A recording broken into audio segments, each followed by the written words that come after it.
You have a problem and you need to solve it. Bring it to the table. Bring it to the table.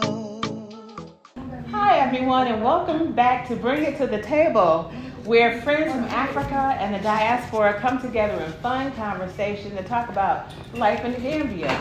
We are so happy that you are able to join us again. This is our second episode, and we are excited. We hope that you get some information out of this, that you are educated a little bit about life in the Gambia, but that you have some fun with us as we just discuss and converse and laugh about things that happen in the Gambia and before the Gambia. Now, I'm one of your hosts, Miss Angie, and these are my other hosts, Janet and Patricia. We all thank you for watching us, and we want you to especially recognize that we are in a beautiful Motu restaurant, who is one of our sponsors. So thank you, Motu. Our other sponsors are Mapatro Oils, Reveal Multimedia Consult, and Star One Staffing and Recruitment Services. And today we have with us Gail, and she'll be joining us at the table today. And thank you for watching. And Gail hails from Nova Scotia, Canada, and has traveled the world extensively. She first came to the Gambia in 2007 and made a permanent move in 2019. Gail is a go-getter and has a lot going on, but we're going to let her tell us her story. So everybody, welcome Gail to Bring It to the Table. Come on, Gail. Come on, Gail. Thank you. You have a problem and you need to solve it. Bring it to the table. Bring it to the table. How are you, Gail? I'm doing very well this morning. Okay. Tell us about some of the things you've been doing here in the Gambia. So I started out when I first came to the Gambia doing charity work. Okay. And I did that for about 2 years since my arrival. All right. And now I'm just focusing on myself. That's good. So I've slowed down on the charity a little bit. Okay. So, what was the first thing you did in preparing to move to the Gambia? So the first thing I did before coming to the Gambia is, making a decision if this was something I wanted to do, because it was going to be a life-changing move. Okay. So one of the first things is I thought about what I needed to have to be set up here in terms of finances and in terms of, material things that I needed to help survive here in the Gambia. All right. But how did you go about that? Well, I left here in January of 2018, and when I got back to Canada, I started preparing the first day I got back by saying that I'm moving here. And what I did was, I used my financial resources to downsize on the apartment that I was in. Okay. And a few months after that, I put all my stuff in storage. And then I started collecting goods that I needed to have here in the Gambia. And it took me a full year to prepare the move here. All right. How long have you been coming here? I've been coming here since 2007. I actually came here, I met a friend in Canada, and I was on my way to another country, I think it was Kenya, and he told me about Gambia. So I was hesitant on coming, but I ended up coming, and I got to tell you, from the moment I stepped foot here, I knew I didn't want to leave. Really? Yes. Really? I think that happened with a lot of people. Yeah. How did you learn about Gambia? Through YouTube. You know, my husband and I were thinking about retiring, so we were looking at places to go and do that. So what we did, I just started checking out different places, and happened up on the YouTube where I saw a lot of African Americans that were going to the Gambia. I didn't even know the Gambia existed, really, to tell the truth. I didn't know. So I started looking at all the YouTubers, and they're saying such wonderful things about the Gambia and Yes. the people and the weather. And so I said, I think this is it. So I watched for at least almost a year. I researched and watched and said, this is it. And Janet, being from the continent, you knew about the Gambia for a long time, I since you did. were little. Yeah, because I've been here since baby. Yeah. I start my baby language here, so it's not new to me. Really? Yeah, Okay. I start talking here, and I was speaking Wolof. Very, Okay, very so good. where you're from is, do they speak Wolof there? No, I'm from Sierra Leone, but it's not far from Gambia. Oh, okay. Yeah, and I started speaking Wolof here because I grew up and started talking here. I went back at age 6. Okay. Because I stayed too long in Sierra Leone, I forget the Wolof. Mm-hmm. So up to now, I'm trying to try to put together the little I know. Well, you don't look any different than the other Gambians here. I remember first meeting you, I thought you were Gambian. Yeah. Thank you. So I'm pretty sure you have something going on here, right? Yes, I So do. can you tell us more about it? Yeah, so I have a few things going on. One thing is I've gotten into baking, and I'm currently making cupcakes and cookies, and I serve them to the local shops. So that's how I sell them right now. And the business is going okay. It's not where I want it to be, but it's going to get there. And also, I'm doing a tailor shop. So I have a young man that I met here, a young Gambian man. He's a very good tailor. And I've asked him to join business with me to help, produce some clothing that I'm able to send to Canada. So that's something that I'm working on right now. It's taken some time to get things going, but it's going to go. And I have shipped things to Canada before, and it's gone well. So we're hoping with this next phase of the business, when we move our shop, will booster the business. So that's currently what I'm working on right now. I'm also starting a restaurant up. That won't be happening until September. And the restaurant I'll be starting will strictly be chicken. Okay. Yeah. It will be what? It'll be strictly chicken. Strictly chicken. Strictly chicken. So how did you? Is that something that you thought about before you moved here? And if so, how did you prepare? Okay. To come to the Gambia with those ideas. Yeah, so to be honest with you, I didn't have any of these ideas when I came to the Gambia. I had something else in mind. I'm not going to get into that. Mm-hmm. However, due to the COVID situation, my plan had a setback. So I just basically accepted that. And I was happy with doing my charity work up until this point. I'm still happy doing charity work, but now I'm just focusing more on what I need to do and where to go to keep myself financially set here in the Gambia. I have a question for you. In coming here, did you ship a lot of stuff, and did you have problems finding a shipping company? And how large was the container? I mean, did you? Well, girl, I'm from Canada. Canada. I don't want to say, but they don't really have a service that comes to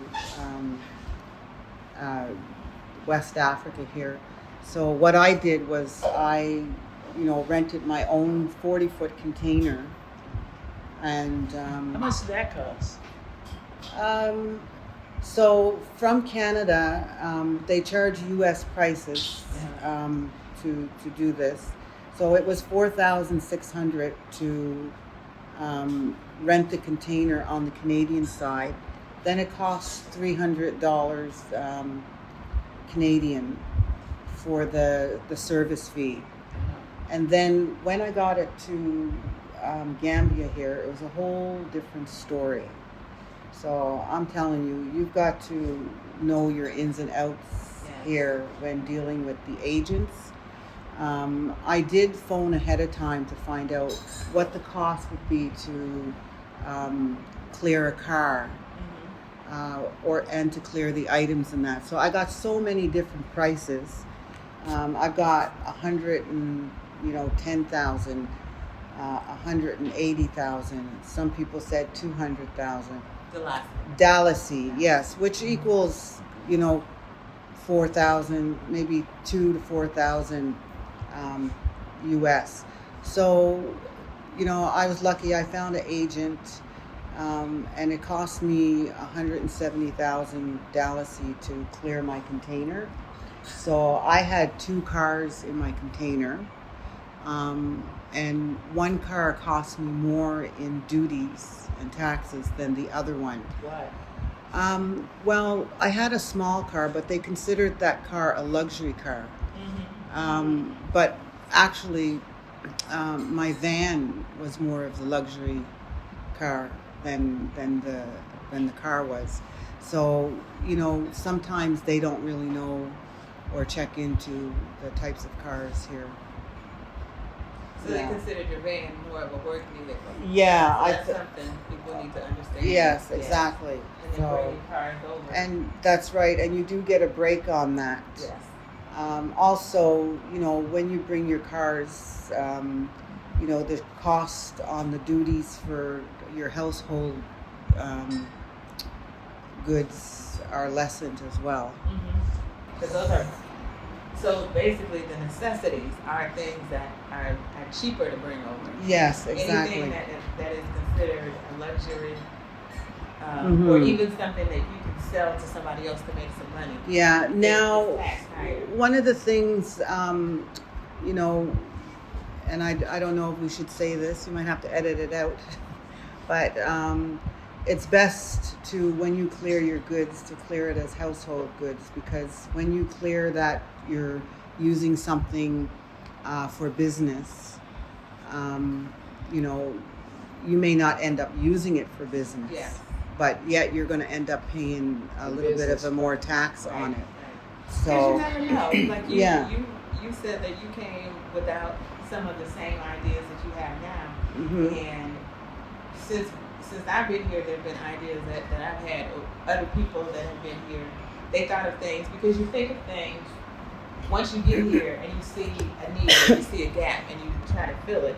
And Yes. there's some things that you brought, you thought, okay, I could use it for this business or that business. And then you're like, no, that's not going to work. I can use this in my house. Exactly. Or- So, yes. for example, I really had no idea how good I was at baking. I had all these baking goods. Some of them were donated to me, and some of them were mine from using over the years. But I've only baked 3 times, and my daughter will attest to this, in my life with her. Really? Only 3 times Wow. have I baked, and it was always somebody else showing me. So I never knew I had this talent here. As far as restaurant goes, I've run a restaurant business before, so I know the ins and outs of that. So, what's your next move? So moving forward for me, what I plan on doing is I'm going to be moving to Gunjur. I've just rented 2 shops. Okay. Yes, and one of the shops, as I mentioned earlier, it's going to be a tailor shop. And the young man that is working with me is going to be setting it up before I end up setting the restaurant up. So that will be in Gunjur. And I'm not sure what the name of the restaurant's going to be. I'm either thinking of Strictly Chicken or Sticking to Chicken. What kind of So, chicken is? Sticking to Chicken or Strictly Chicken. And I'll have other foods too, Gambian and non-Gambian delights. So I will probably post on the in the near future where the exact address is. So hopefully people come by and support me and taste my delicious food. Yeah. What is the takeaway to all of this? I'm sorry, I didn't quite get you. I mean, your experience from moving into the Gambia from Canada. What is the takeaway from all of this? What did you learn? Okay. What will you do and not do if it happened a second What time? might you do? Yeah. Yeah, it's a big question, and something certainly to think about. I think the one thing I would do is to plan a little bit more financially. One thing I can say to people is, don't be in a haste to start up a business here in the Gambia. You really have to know the ins and outs of the business here. I've met people that have started up a business and they've failed it, within months. So you have to know the culture, you have to know what the locals like, and you have to know pricing is a big thing. A lot of people come and set up restaurants and they overprice their foods. Absolutely. So the problem with that is that the locals cannot enjoy this. So they're depending on the diasporan or the foreign community to service their business.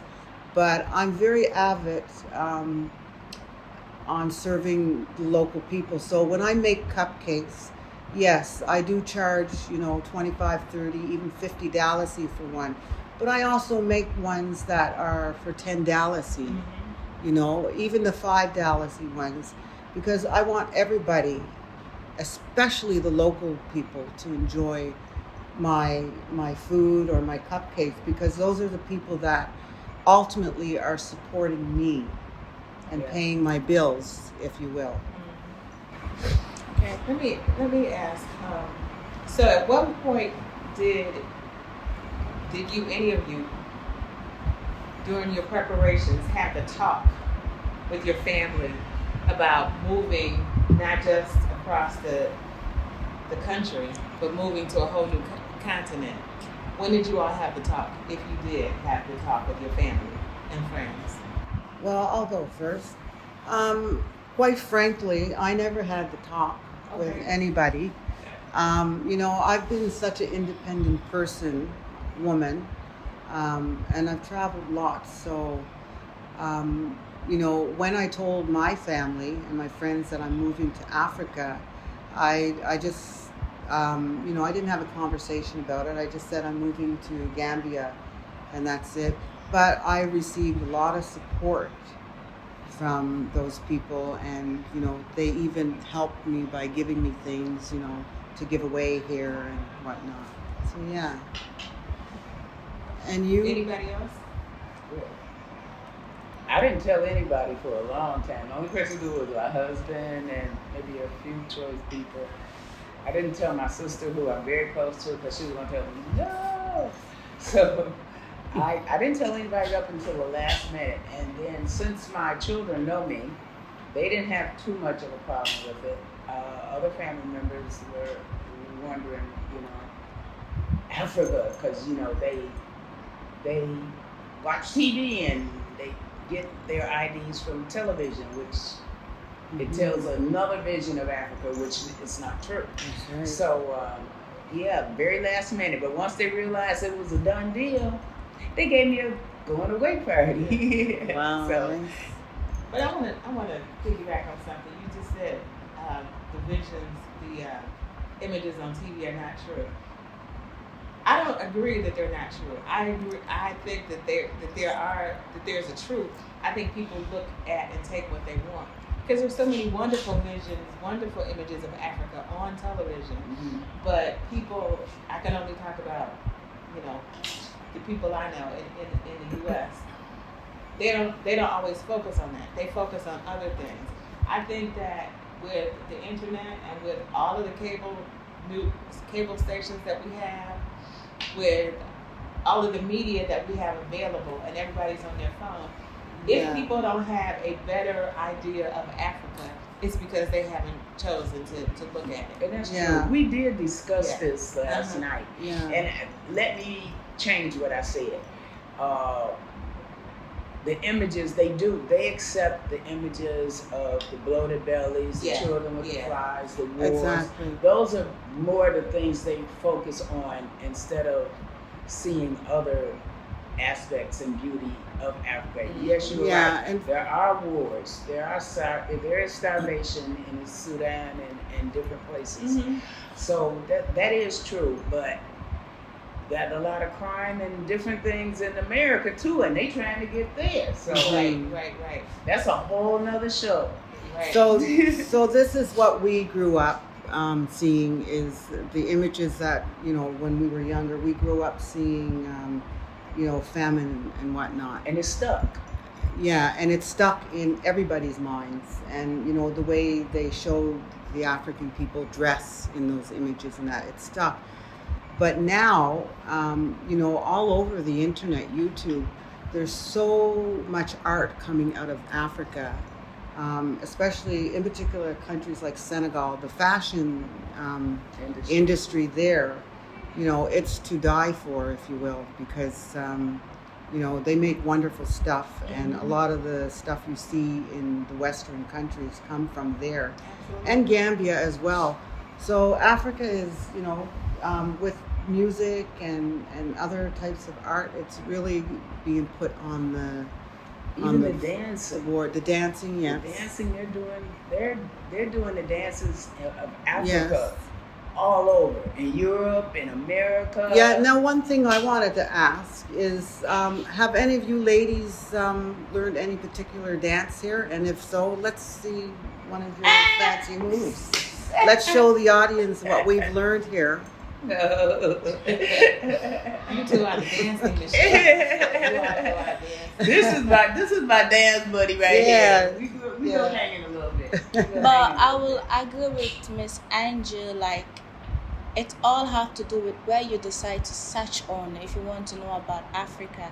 If I want to go to a place and I want to get, the raw information, I will go on YouTube, hashtag the place, and search on it, not on CNN or not on, because if I go on cable news like that, they are giving me what the findings that they do, depending on what they are looking for. They're giving you paid articles. Yeah, you rather go on YouTube, hashtag the Gambia, hashtag dancing in the Gambia, hashtag things you want to know that will really moved you into moving into the Gambia. As well as when you want to move in, you go and search, how do I get prepared? Hashtag, how do I get prepared to moving in the Gambia? There may be plenty YouTube videos that are done by YouTubers here in the Gambia that have taken their preparation in moving into the Gambia. So I agree with you on that. Depending on the section now, the world is easy with the internet right now. All you have to do, just do the hashtag and you get what you're looking for. Yeah. And you know, as a plug for the travel industry, as a travel consultant, all you need to do is talk to a travel consultant, because they have all of the information, and anything that you ever want to see is there. So people who only have that myopic view of Africa, they just haven't done their research. And if that's what they see, then yes, you know, this is my bad manners. Stay home. That's what I'm thinking. Home. Yes. The ones that want to know, they know how to find the information. Absolutely. And they'll find it. The ones that say, I'm not coming because they're in trees and blah, blah, you don't need to be here. Send me a box of goodies. Right? That's what you need. Just send me a box of goodies. So anybody have? We're gonna have to wrap this up. But does anybody have a really crazy story? I don't have a really crazy story, but I just want to answer Miss Gail on the dancing skill. Okay, Of course, I yeah. have a place. I started going for a dance class. I attended only once. There is a lady. She moved into the Gambia, but she stayed here for a pretty long time, Yes. and she knows the dances, different dances, Senegal traditional dance. Can you Gambia give us a tradition- sample of? Well, that's the problem. I only attended once, and what I met was a Congolese dance class. It's very, very complicated. You have to be Extensive. doing like this when dancing. She said it should concentrate in the middle, In the hips. Yeah. in the middle, be shaking the middle like this. And, Yeah. but I can't do it. I Us cannot do it. Canadians don't have I any took a rhythm, class so. like last So you year. should attend her class anyway. Yeah. You learn more Yeah. traditional dance, and she's good with it. She's very good, and she speaks Wolof. Like Yeah, she the also Gambian. she I mean, also taught fluent. you how to speak. Okay. Wolof. Oh, wonderful. So, So learn how to classes dance for Wolof. and Wolof, speak Yeah. the language. Yeah. I think learning the language here is important, or at least some words. Yeah. You know, I think people here are friendly anyway, Yeah. but you know they get more excited talking to you when they know you can even just say one word. Yes. Yeah. Yeah. As it should be. Yes, exactly. Well, we're going to have to wrap up this segment. And I hope you enjoyed today's conversation as much as we did. We look forward to bringing you and when we have our next topic, and we'll let you know about that and about things, places, and people in the Gambia. Please turn in to our monthly episode, which airs July the 24th, 2022 at 5 p.m. GMT on Facebook at Bring It to the Table GMB. In addition, you can join us for Facebook Live with Bring It to the Table Wednesdays at 8 p.m. GMT. And you can also visit our Facebook page, like, share with others. We can also be contacted via email on